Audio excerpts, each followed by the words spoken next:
The rain came down sideways over southern England, needling the canvas of the barracks like a bad memory that wouldn't let go. Private First-Class Daniel Mercer lay awake on his cot, boots lined beneath him, helmet resting upside down like a begging bowl. Somewhere outside, a truck backfired. He flinched anyway. Everyone did these days. Mercer was 22, from a wheat town outside Salina, Kansas, where the land rolled flat and forgiving, and the biggest worry used to be whether the rain came too early or too late. He'd been a farmhand, a Sunday churchgoer, the kind of kid who fixed engines because they were broken and needed fixing, not because someone told him to. Now, he was infantry, 1st Division, the Big Red One, and the rain was just another reminder that the world had tilted into something cold and sharp. Across the barracks, Staff Sergeant Joe Kowalski sat at a table under a naked bulb, cleaning his rifle with slow, deliberate motions. Kowalski was from Chicago, built like a brick wall and quiet as one. He'd been in North Africa, Sicily. He carried those places in his eyes, the way some men carried old scars, never talked about, always there. "Can't sleep, either," Kowalski said without looking up. Mercer swallowed. "No, sir." "Good," Kowalski muttered. "Means you're still paying attention." Outside, thunder rolled low, like distant artillery. The men listened. Every sound seemed to carry a warning now.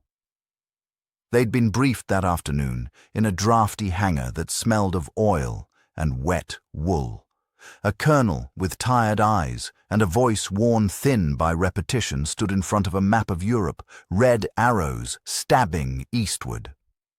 "This war," the colonel said, tapping Germany with a pointer, "isn't just about territory, it's about an idea."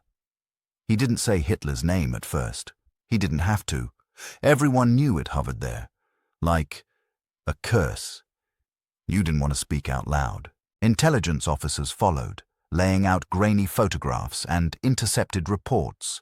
Villages burned not for strategy, but for punishment. Civilians shot not because they resisted, but because they existed in the wrong place, with the wrong blood, the wrong beliefs. Orders signed in Berlin that spoke of purity and destiny and enemies hidden everywhere. "This isn't random brutality," one officer said. "It's policy." Mercer remembered how the room had gone quiet at that. Not the respectful kind of quiet, but the heavy one, the kind that pressed down on your chest. Later, as they filed out, Corporal Eddie Ramirez, Brooklyn kid, fast talker, always smiling until he wasn't, had whispered, "My ma thinks we're just going over to knock out an army." Kowalski had stopped walking, turned. "Your ma's wrong," he said. "We're going over to knock out an idea that's already killed half the world." Now, in the barracks, Mercer rolled onto his side and stared at the ceiling. He thought about that word, idea. How something born in one man's head could turn into mass graves and smoke-choked skies and ocean away. The next morning, the rain broke just long enough for the planes to take off. Mercer watched them from the tarmac, rows of C-47s rumbling like iron beasts, bellies full of men and hope and fear. Paratroopers climbed aboard, joking too loudly, eyes darting. Someone painted a pin-up girl on a fuselage. Someone else kissed a silver cross hanging from his neck. Mercer wasn't airborne. His unit would go in by sea. But watching those planes disappear into the clouds felt like watching a hand deal cards you couldn't see. Fate shuffled somewhere above them. By nightfall, rumors swept through camp like wildfire. Heavy resistance, beaches fortified, casualties mounting. No one knew what was true, which made everything feel true. A chaplain walked the rows of cots, offering quiet words. Mercer listened as he spoke to a kid from Iowa, barely 18, hands shaking so bad he couldn't light his cigarette. "Why would God let this happen?" the kid asked. The chaplain paused. "God didn't start this war," he said softly. Men did. Men, not monsters. That was somehow worse. 3 days later, Mercer's unit was crossing the channel. The sea was rough, slamming the landing craft like it had a grudge. Men leaned over the sides, vomiting, praying, swearing. Mercer gripped his rifle and tried to remember the smell of fresh-cut hay back home. It slipped away from him, replaced by diesel and salt and fear. Kowalski crouched beside him. "Listen up," he shouted over the engine noise. "When that ramp drops, you move. Don't stop. Don't look back." Mercer nodded. "Sarge," he yelled, "what about civilians?" Kowalski's jaw tightened. "If we see any," he said, "we protect them. That's the difference. That's why we're here." The ramp dropped into chaos. Machine gun fire stitched the water. Men fell. The beach was a nightmare of smoke and screaming and steel. Mercer ran because there was nothing else to do. He ran because stopping meant dying. Somehow, he made it to the shingle, heart hammering, lungs on fire. He pressed himself into the sand as bullets snapped overhead. Around him, boys became bodies. Medics crawled through the carnage, hands red to the wrists. Hours later, or minutes, it was impossible to tell. They were inland, pushing through hedgerows that hid enemies and secrets in equal measure. The fighting was close, personal. You saw the whites of eyes before you fired. You smelled cordite and blood. In a farmhouse they cleared that evening, Mercer found a family huddled in a cellar. A woman clutching 2 children, eyes wide with terror. They spoke no English, but they understood the uniforms. The kids cried until Mercer took off his helmet and smiled, soft, the way he did with calves back home. Outside, Kowalski stood guard, staring down the road. "They did this," he said quietly, when Mercer joined him. "Who?" Mercer asked, though he knew. Kowalski gestured at the smoking horizon. "A man who decided the world had to look like what he saw in his own head." Mercer looked back at the cellar door, at the thin line of light beneath it. He thought of the briefing, of policies written in neat ink that turned homes into graves. The guns thundered again in the distance, closer now. Orders came down to move at first light, push forward, keep pressure on. As night fell, Mercer lay in the dirt, rifle across his chest, listening to the war breathe around him. He understood, with a clarity that hurt, that this wasn't just a fight against soldiers in grey uniforms. It was a fight against an idea that fed on fear and demanded blood, and tomorrow, that idea would be waiting. Morning came without mercy. The sky was a hard, colourless grey, the kind that made everything feel exposed. Mercer and the rest of Easy Company moved through the hedgerows in single file, boots sinking into damp earth, fingers tight on triggers. Every field looked peaceful until it wasn't.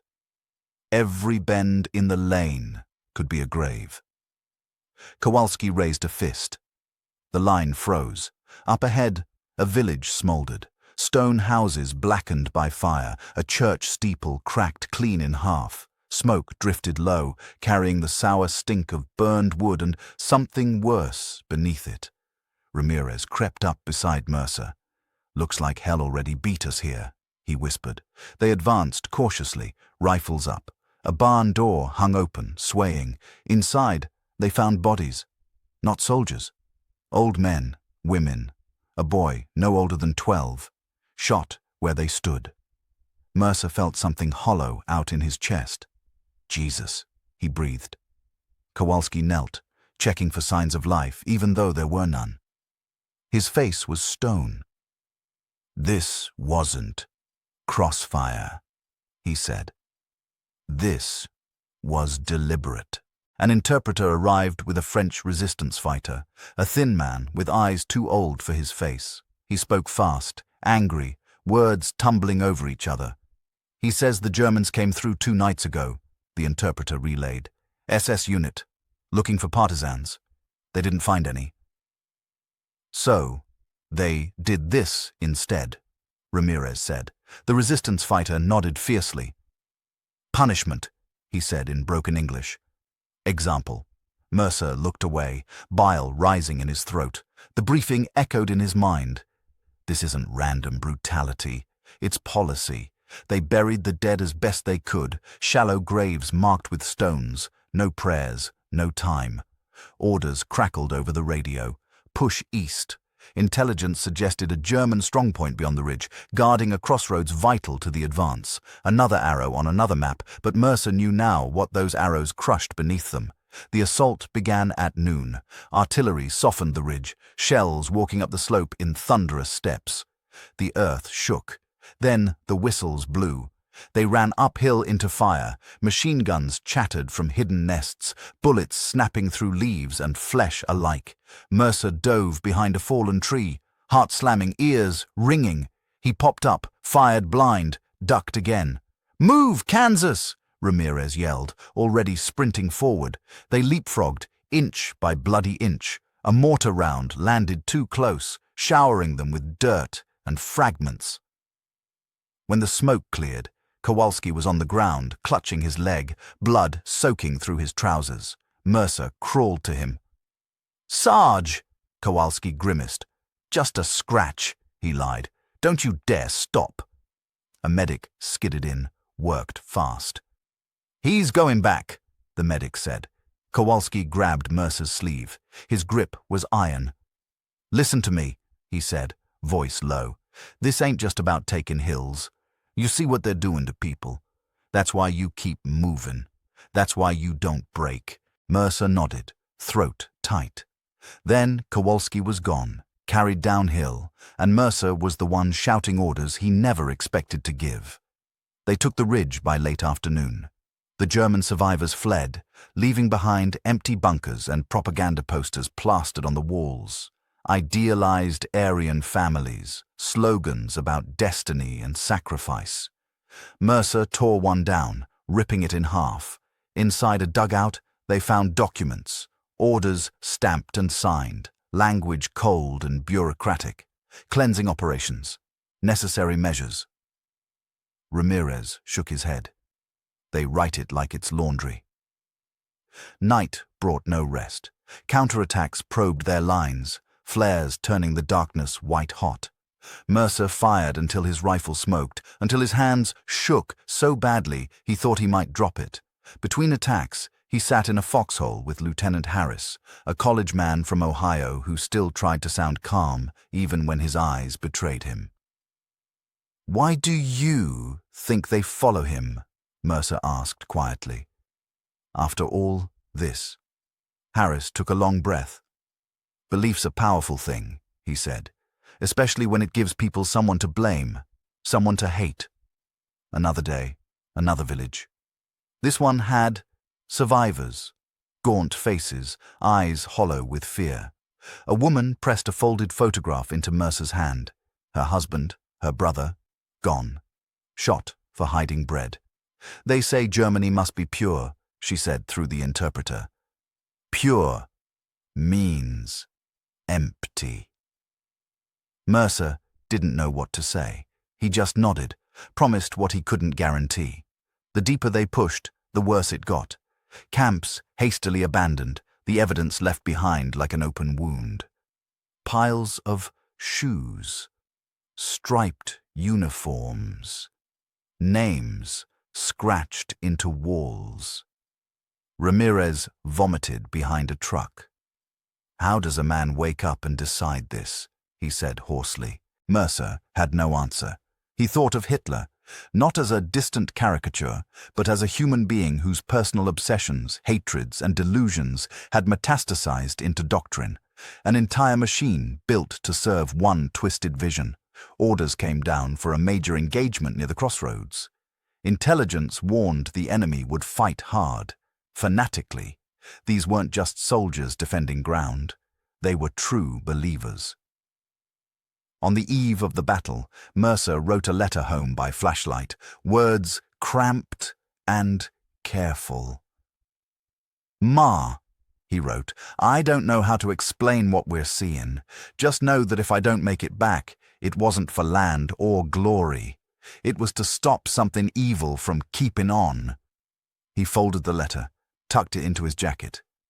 Around him, the men checked weapons, shared cigarettes, told half-hearted jokes. Fear hung thick, but so did resolve. At dawn, the guns began again. And this time, the enemy wasn't just dug into the earth. They were dug into belief.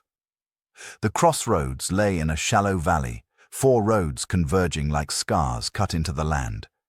Whoever held it controlled the flow of men, armor, and supplies pushing deeper into Germany. The enemy knew it. So did Easy Company. The Germans had turned the place into a fortress. Trenches zigzagged through fields once meant for wheat. Anti-tank guns crouched behind stone walls. Banners hung from shattered buildings, black and red against grey sky, emblazoned with symbols Mercer had come to hate. The bombardment started before sunrise. Allied artillery pounded the valley, the concussion rolling back up the hills in waves that rattled teeth and bones. Mercer crouched with his platoon, helmet low, counting the seconds between blasts. "On my signal," Lieutenant Harris shouted. "Stay together." When the shelling lifted, the world erupted. Machine guns opened up from hidden positions, cutting down the first wave. Men screamed, medics ran. Mercer sprinted forward, lungs burning, the air alive with lead. He dove into a shell hole beside Ramirez. "They ain't breaking," Ramirez yelled, firing. Smoke drifted thick and choking. Through it, Mercer saw German soldiers advancing, not retreating, faces hard, movements precise. Some wore SS insignia. These were the ones intelligence had warned about. They fought with a ferocity that felt different. Not desperate, but devoted, as if dying here meant something more than orders. A tank rolled forward, its guns swiveling. A bazooka team took it out at close range, the explosion blooming orange and black. Cheers rose, cut short by mortar fire. Harris went down near the center road, hit in the chest. Mercer crawled to him, bullets snapping overhead. "Lieutenant!" Mercer shouted. Harris coughed, blood frothing at his lips. He grabbed Mercer's arm. "You take it!" he rasped. "Don't let them hold this!" Then his grip slackened. Mercer stared for half a second that felt like an eternity. Then training kicked in. He grabbed the radio, voice hoarse. "Easy Company, on me! Push left. Use the ditch." They moved like a single organism, fear binding them as tightly as courage. Grenades arced, shots echoed. Mercer felt time compress, moments blurring into pure reaction. In the chaos, a German officer emerged from a bunker, pistol raised, shouting to his men. Mercer saw his face, young, intense, eyes burning with conviction. Belief, Mercer thought. He fired. The officer fell. By midday, the fighting was hand to hand in places. A German soldier charged Mercer with a bayonet. Mercer barely got his rifle up in time, the impact jarring his arms. They struggled, faces inches apart. The German shouted something. Mercer didn't understand the words, but he understood the fury behind them. A shot rang out. The soldier went limp. Ramirez stood there, breathing hard. "You okay?" Mercer nodded, though his hands shook uncontrollably. They finally broke the enemy line as afternoon waned. Survivors fled or surrendered, eyes hollow, belief cracked at last by reality. The crossroads was theirs. But the cost was everywhere. Bodies lay in the mud, American and German alike. Smoke curled from wrecked vehicles. The air tasted of metal and death. As the medics worked, Mercer wandered into one of the buildings overlooking the junction. Inside, he found a command post abandoned in haste. Maps on the walls. A portrait of Hitler on a table, eyes staring, mustache neat, expression serene. Mercer felt a surge of rage. He grabbed the portrait and smashed it against the wall, glass shattering. "This is on you," he muttered. "All of it." That night, rain fell again, washing blood into the ditches. The men huddled under ponchos, exhausted beyond words. They'd won. But it didn't feel like victory. It felt like survival. Ramirez sat beside Mercer, staring into the darkness. "You think this ends it?" he asked. "Cut off the head, and the body dies?" Mercer thought of the villages, the camps, the orders written in ink. "I think ideas are harder to kill than men," he said. "But you got to start somewhere." In the distance, the guns fell silent, just for a moment. The war breathed in. The silence after the crossroads felt unnatural, like the world holding its breath. For the first time in weeks, there was no immediate order to move, no whistle to charge, just the low murmur of men and the soft, steady work of medics doing what they could for those who were still breathing. Mercer sat on an ammo crate at the edge of the junction, helmet off, hair plastered to his forehead with sweat and rain. His body ached in places he didn't know could ache. Every time he closed his eyes, he saw Harris falling, saw Kowalski being carried away, saw the faces in the burned villages. A jeep rolled in from the rear, splashing through mud. A major stepped out, clipboard under his arm, eyes scanning the devastation with the practiced detachment of a man who had learned how to survive by not looking too closely. "You boys held," he said. "Hell of a job." No one cheered. A few nodded. Compliments felt thin out here, like paper shields against memory. The next days blurred together as the front moved east. Resistance stiffened, then cracked. Towns surrendered with white sheets hanging from windows. Others fought until there was nothing left to fight with. The war was grinding its way toward Germany's heart, and everyone could feel the end drawing closer, even if they didn't dare say it out loud. In one liberated town, Mercer and Ramirez helped escort civilians back to their homes, or what remained of them. An old man stopped Mercer in the street, pressing his forehead against the American's shoulder in a wordless gesture of thanks. Mercer stood stiffly at first, then let himself return the embrace. "They told us you were monsters," the man said through an interpreter. "They told us America wanted to destroy us." Mercer shook his head. "We just wanted to stop." A week later, Mercer received word that Kowalski was alive. Leg gone, but alive. The news hit him harder than any shell. He sat on a crate and laughed, then cried, then laughed again. As the camps were liberated, the true scale of the horror became impossible to deny. Mercer walked through one in stunned silence, striped uniforms hanging off skeletal frames, eyes that had seen too much. A survivor grabbed his sleeve, speaking urgently in a language Mercer didn't know. The interpreter's voice trembled. He says, "Thank you for coming." He says they told him no one would. Mercer swallowed hard. He thought again of Hitler, not as a distant tyrant, but as a man whose personal obsessions had been elevated into law, whose hatred had been stamped into policy and carried out by millions. This wasn't chaos. It was intention. That realization settled into Mercer like a weight and a purpose.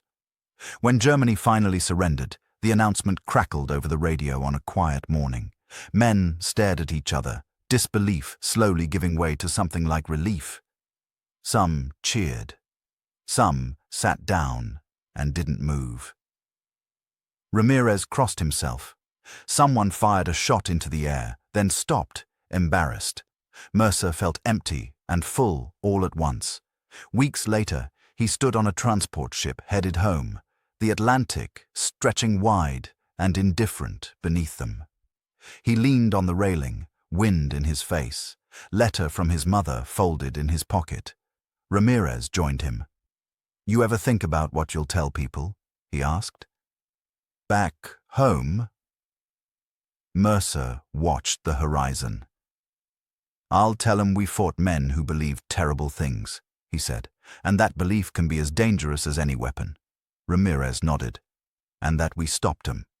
"Yeah," Mercer said softly. "That, too." As the ship cut westward, Mercer closed his eyes. The war would never fully leave him. It would live in the quiet moments, in the dreams that came uninvited. But he also knew this. Ideas born of hate could be challenged, stopped, broken, if enough people stood up to them. And that, he realized, was the real victory.